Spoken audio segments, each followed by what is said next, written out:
Chapter 1 of Karna Parva, Radheya in Command. The 15th day of the Great War had ended disastrously for the Kauravas. Evening had fallen and the two armies had returned to their camps. In the night, Duryodhana and the others sat in conference, trying to think of a way out of their predicament. He asked them all to give their opinions. The wise Ashwatthama spoke. He said, "We want a man who is fond of you, who is capable, efficient, and also powerful. Such a man will be able to command the army and lead you to victory. All the heroes assembled here are rich in these qualities. There is no need for you to be depressed. We are all ready to die for you. If Radheya is made the commander of the army, we are sure of victory. Radheya is invincible." Duryodhana was overjoyed to hear the suggestion of Ashwatthama. Hope does not die in the heart of a man, not as long as there is life in the body. Even after the fall of Bhishma and Drona, the king had hopes of winning the war with Radheya as the commander of the army. Duryodhana looked at Radheya with eyes full of affection and said, "Radheya, I know your greatness. I also know the affection you have for me. I now depend on you to steer me over these difficult days. Bhishma and Drona fought valiantly for me, and they have both fallen. Bhishma was always fond of the Pandavas. After him, we installed Drona as the commander, according to your advice. Both have fallen, both by unfair means. They were attacked when they were without weapons. Two defenseless men have been killed by the enemies, but both of them were fighting without their full vigor. They did not want to hurt the five Pandavas. Drona was too fond of Arjuna to fight to his utmost. But you are different. For the first time in this war, I am leaving my army in the hands of one who hates the Pandavas as much as I do. You must lead us all as Kartakeya led the host of the divine army. I ask you very humbly to take up this great task." Radheya was very happy to hear the words of the king. At last, the time had come when he could repay the debt of affection and gratitude which he owed Duryodhana. He said, "Nothing will please me more than to do this service for you, my king. I will destroy Arjuna in the battle tomorrow and lay the world at your feet. I am eager to fight with them all, and I am eager to kill Arjuna. I am sure to kill him." Duryodhana installed him as the commander. Radheya was given the coronation bath and was formally installed as the third commander of the Kaurava army. Duryodhana thought the world to be already his, since his Radheya was the commander. The 16th day of the great war dawned. It was wonderful to see Radheya at the head of the army. He looked splendid like the sun which had just risen in the east. He wanted to arrange the army in the Makara Vyuha. The mouth of the Makara was Radheya. The eyes were Shakuni and his son Uluka. At the head was stationed Ashwatthama. The neck was made up of the sons of Dhritarashtra. At the center could be seen Duryodhana with his serpent banner. The left foreleg was made up of Kritavarma and his army. The right hind leg was in the keeping of Shusheshana, the son of Radheya. The left hind leg was in the charge of Shalya. The right foreleg was made up of Kripa and his army. The tail was made up of some other brothers of Duryodhana.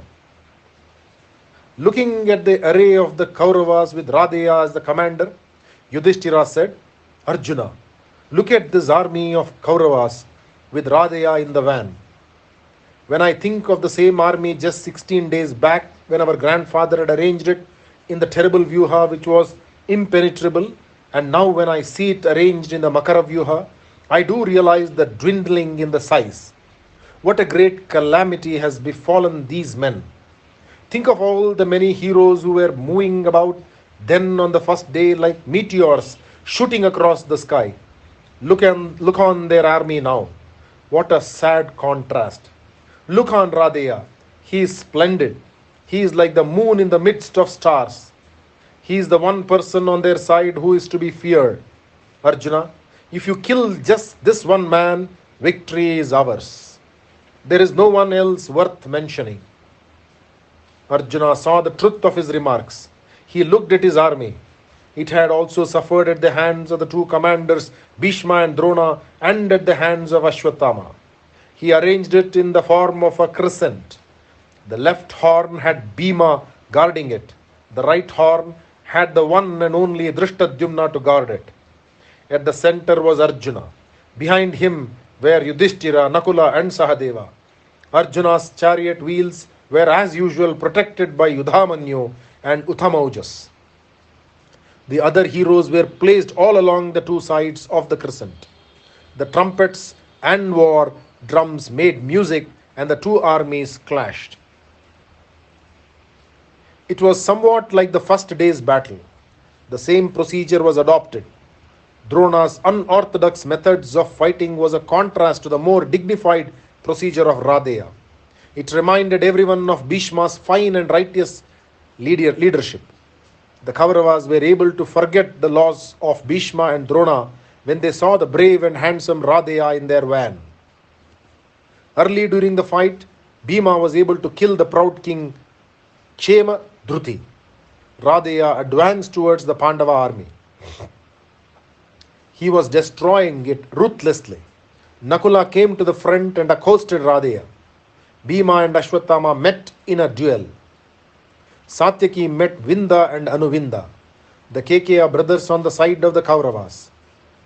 Not to be confused with the Avanti brothers who were killed by the Arjuna on the 14th day's battle. The king fought with Yudhishthira. What was left of the Samasaptaka army challenged Arjuna. Kripa fought with Drishtadyumna and Shikandi with Kritavarma. Shrutakirti met Shalya. Sahadeva challenged the powerful Dushasana. Vinda and Anuvinda were killed by Satyaki after a spectacular fight. The sons of Draupadi were doing excellent work. The fight was going on between Bhima and Ashwatthama.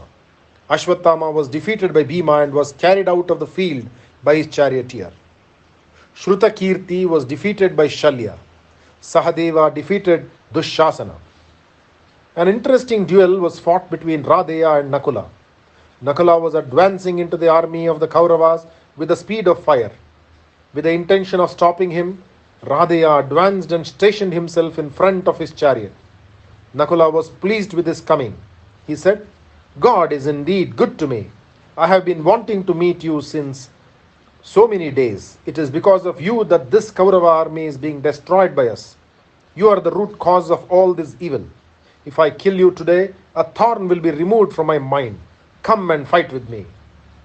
Radeya smiled his supercilious smile, but he spoke words which went well with his chivalry and his noble birth. He spoke as one great teacher should to another archer. He said, "You are a great warrior. I am glad to meet you in single fight. Be a man and show your prowess. Let me see if you can do what you propose to do. Fight to the best of your power, and I promise you I will fight back and sting your pride." The fight began. Both were bent on destroying each other. Nakula's bow was cut at the outset. He took up another bow and continued to fight. Radeya's bow was cut now, and they both took up new bows and fought on. The fight went on for quite a long time. It was very much like the duel fight between Bhima and Radeya on the day when Jayadratha fell. After that, Radeya had fought with Sahadeva. It was Nakula's turn today to be defeated by Radeya. Nakula soon found that he had lost his bow, his horses, his charioteer. He was on the ground. He took up his sword, and that was cut away from his hand. The technique of Radeya was typical of him. He cut Nakula's shield and his mace. The wheel of the chariot which he took up in his hand was broken by Radeya. Nakula was absolutely helpless. Radeya laughed his taunting laugh. Nakula turned his face away from the laugh and fled from the presence of Radeya. He could not bear that laugh any more. But Radeya would not let him go. Nakula was caught from behind by the bow of Radeya. He had thrown it round the neck of the retreating Nakula, who felt so very humiliated. Radeya smiled cruelly at him. He said, "So, all that you said was just boasting, eh? I find that you have not been able to do what you promised to do. Let me hear again those words of bravado which greeted me at the beginning of the duel. My dear Nakula, let this be a lesson to you. Do not try to fight with your superiors. I am far superior to you. I am repeating it for your own good. Fight with your equals. There is nothing in being defeated by your superior. Do not be ashamed of this duel with me. Someday, Nakula, you will remember this duel which you fought with me. I tell you again, do not be ashamed of the fact that I defeated you. Be proud of it. Be proud of the fact that you once fought a duel with the great Radheya. Go home now, my child, go home. Or go to Arjuna and Krishna." Radeya smiled once again and released Nakula from the noose of his bow. He went away bent on destroying the army. Sighing like a serpent which had been cruelly hurt, Nakula went to Yudhishthira. No one saw the tears that glistened at the corners of Radeya's eyes. No one except Krishna. He smiled to himself as if to say, "Radeya is remembering that Nakula is his brother. He will not kill any of the Pandavas except Arjuna." But poor Nakula would rather have been killed than be humiliated like this. But it is all part of the game. He must learn to face this also once in a way. Shri Krishna Arpanamastu. Chapter 2 of Karna Parva, the 16th day. Radeya's fury was something terrible. The army of the Pandavas was not able to withstand the power of the arrows which were flowing in an unending stream. Not a single arrow was futile. Each claimed a life. It was not possible for the Pandavas to do anything about it. Still, the army went towards him like a flock of moths against a flame. It was just like that. Radeya was burning like the sun. No one could find courage enough to fight with him. No one could even challenge him. It was midday. The fight was raging fiercely. There were several more duels fought. Yuyutsu fought with Uluka and was defeated. Shakuni fought with Sutha Soma, and the duel which Kripa fought with Drishtadyumna was worth watching. Kripa wanted to avenge the death of Drona, and Drishtadyumna knew it. He could not stand the fierce arrows of Kripa. He was overcome with fainting and he went away from the presence of Kripa. But Kripa followed him and kept on harassing him and the Pandava army. He was like Drona today. No one could stop him from destroying the army. Shikhandi was fighting a duel with Kritavarma. He did not fare well either. He was wounded and he too had to leave the presence of Kritavarma, admitting defeat. Kripa, Kritavarma and Radeya were bent on destroying the army. Arjuna, of course, was excellent. The Kavarama army was like a huge pile of cotton caught in a gale. He was accosted by the Samasaptakas, who were still left alive. Most of them were killed and the rest fled away in panic. Duryodhana fought with Yudhishthira. It was a very interesting duel. Duryodhana was a Maharatika and his heart was singing when he saw the enemy army being scorched up by Radeya and Kritavarma. Duryodhana was fighting well today, but Yudhishthira defeated him easily. The first 4 arrows killed the 4 horses of the king. The 5th killed his charioteer. The 6th tore away his banner and the 7th broke his bow. The army was watching this feat with amazed eyes. The 8th arrow tossed the sword of Duryodhana from his hand. The next 5 were enough to hurt him. The arrows followed each other so swiftly that Duryodhana had no time even to think. Seeing his condition, Radeya, Ashwatthama and Kripa hurried to his assistance. Other warriors surrounded Yudhishthira and the fight became general. It was well past midday. Bhima was almost like Arjuna. So fast was the rate at which the army was melting at his touch. Duryodhana fought again with Yudhishthira. He had not forgiven him for humiliating him earlier in the day. Yudhishthira was only too happy to oblige. The fight went on longer. Finally, Yudhishthira threw a javelin at him, and the king fainted because of a wound in the chest. Kritavarma came and took him away. The war raged on till the end of the day. A large portion of the army on either side had been slaughtered. But nothing remarkable happened on the 16th day of the great war, the first day of the leadership of Radeya. The sun sloped his way towards the west. The fight went on long after that. The soldiers were scared that the fight might continue far into the night as it happened once before. They all tried to leave the field even before they were asked to withdraw. The two armies were withdrawn. There was not much celebration on either side, nor was there much depression. It was again like the first day of the war, when the noble Bhishma was the commander. Shri Krishna Pranamastu. Chapter 3 of Karna Parva, the last night of Radeya.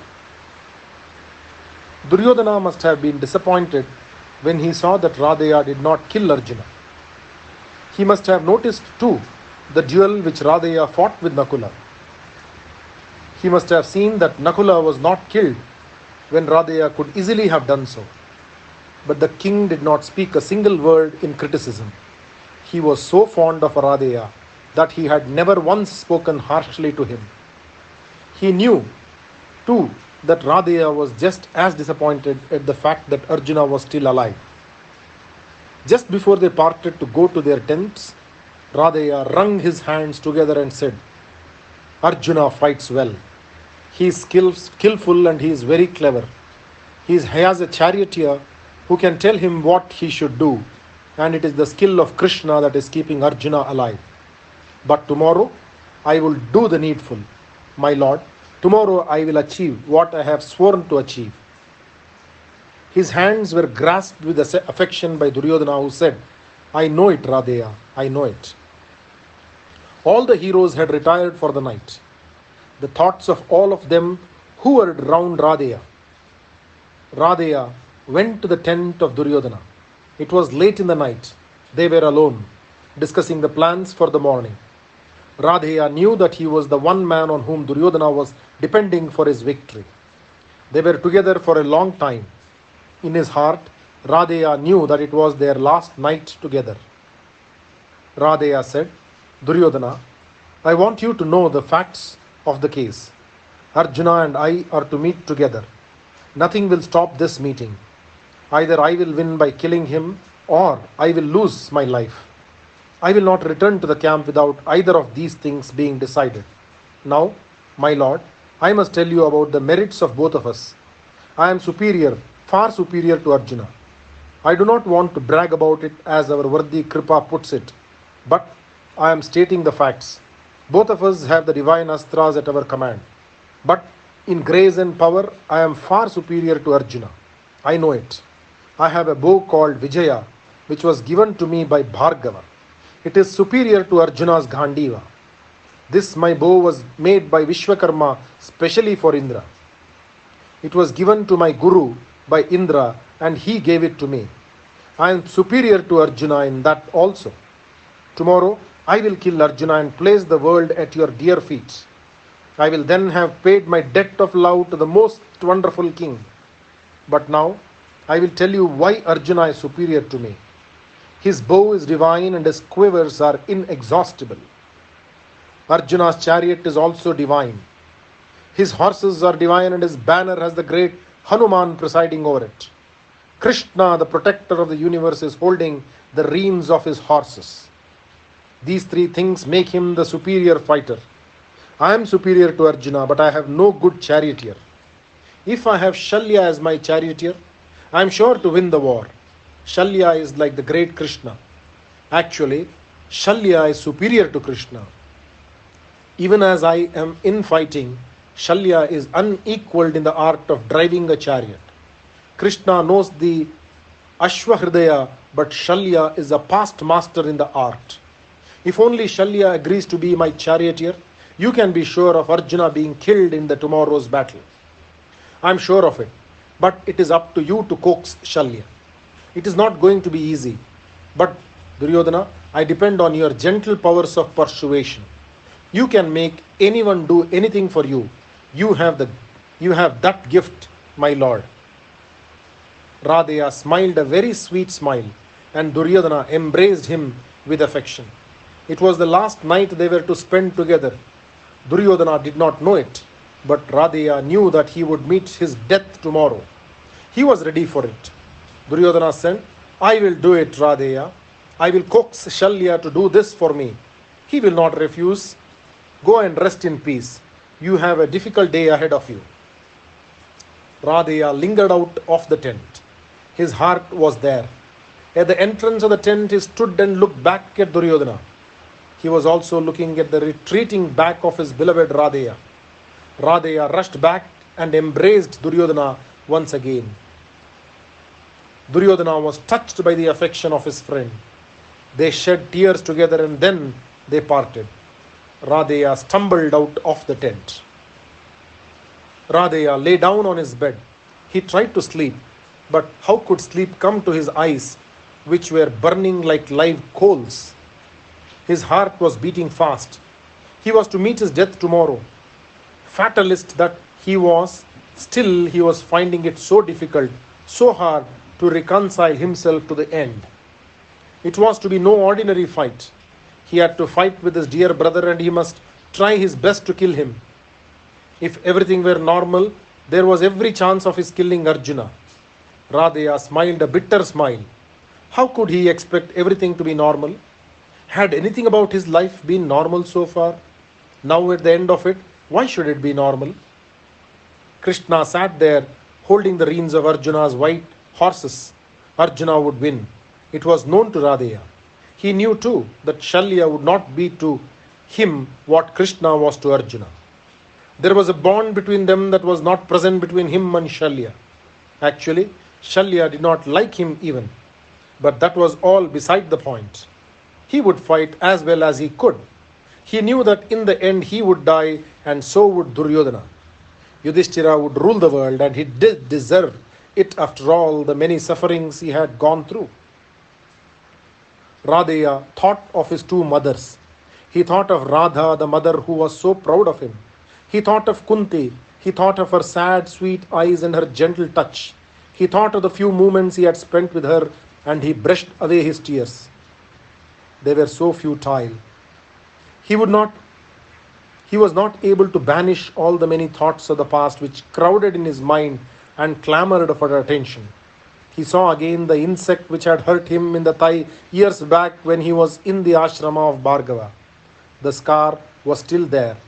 The scar of the consequences was still in his mind too. His guru had said that he would forget the divine incantations when he needed them most. He would need it all tomorrow, and he knew that he would forget it all tomorrow. There was no doubt about it.